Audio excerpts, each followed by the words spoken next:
Selamat pagi, nama saya Chris Manuel, penghutana Loho dari kelas 10 absen 7 dari Sekolah SMA untuk Sorpati Sidoarjo. Kali ini saya akan mempresentasikan atau menjelaskan penjelasan tentang warga negara. Saya akan memulai dari pengertian terlebih dahulu ya. Warga negara atau dalam bahasa Inggris disebut citizen. Bahasa Yunani yakni civics. Asal katanya dari civicus yang berarti penduduk asli. Menurut Turner, warga negara adalah anggota dari sekelompok manusia yang hidup dan tinggal di wilayah hukum tertentu.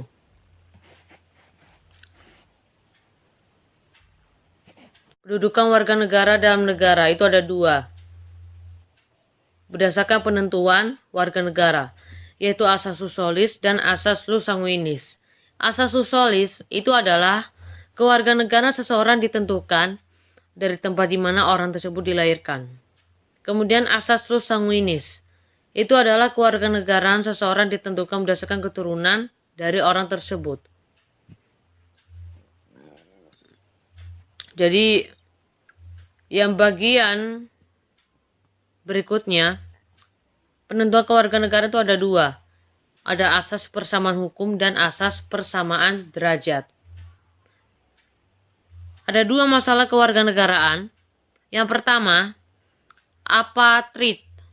Itu adalah istilah dari atau untuk orang-orang yang tidak memiliki kewarganegaraan. Kemudian yang bipatrid adalah istilah untuk orang-orang yang memiliki kewarganegaraan ganda atau rangkap dua. Warga negara Indonesia atau WNI itu terdapat dalam pasal 26 UUD Negara Republik Indonesia tahun 1945. Yaitu yang pertama, orang yang menjadi warga negara ialah orang-orang Indonesia asli dan orang-orang bangsa lain yang disahkan undang-undang sebagai warga negara. Yang kedua, penduduk ialah warga negara Indonesia dan orang asing yang bertempat tinggal di Indonesia. Yang ketiga, hal-hal mengenai warga negara dan penduduk diatur dengan undang-undang. Ada 8 permohonan pewarganegaraan dapat diajukan oleh pemohon jika memenuhi persyaratan. Yang pertama, telah berusia 18 atau 18 tahun atau sudah kawin. Kemudian pada waktu mengajukan permohonan sudah bertempat tinggal di wilayah negara Republik Indonesia yang singkat 5 tahun berturut-turut atau paling singkat 10 tahun tidak berturut-turut. Yang ketiga, sehat jasmani dan rohani. Yang keempat, dapat berbahasa Indonesia serta mengakui dasar negara Pancasila dan Undang-Undang Dasar Negara Republik Indonesia tahun 1945. Yang kelima, tidak pernah dijatuhi pidana karena melakukan tindak pidana yang diancam dengan pidana penjara 1 tahun.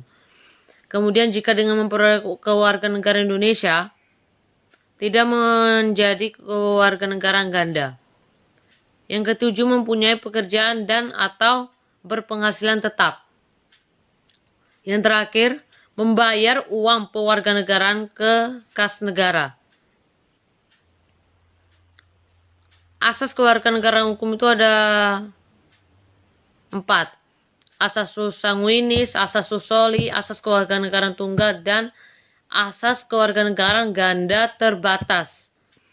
Yang pertama itu asas sanguinis, yaitu asas yang menentukan kewarganegaraan seseorang berdasarkan keturunan. Kemudian asas soli itu asas yang menentukan kewarganegaraan berdasarkan negara tempat kelahiran. Asas kewarganegaraan tunggal itu asas yang menentukan satu kewarganegaraan bagi setiap orang. Kemudian asas kewarganegaraan ganda terbatas itu adalah asas yang menentukan kewarganegaraan ganda bagi anak-anak sesuai dengan ketentuan yang diatur dalam undang-undang ini. Yang terakhir, saya akan menjelaskan tentang asas kewarganegaraan khusus. Itu ada 8. Yang pertama itu asas kepentingan nasional, asas perlindungan maksimum, asas persamaan di dalam hukum dan pemerintah, asas kebenaran substansif, asas non-diskriminatif, asas pengakuan dan penghormatan terhadap HAM. Yang ketujuh, asas keterbukaan dan asas publisitas. Jadi itulah penjelasan dari warga negara. Sekian dari saya, terima kasih dan selamat pagi.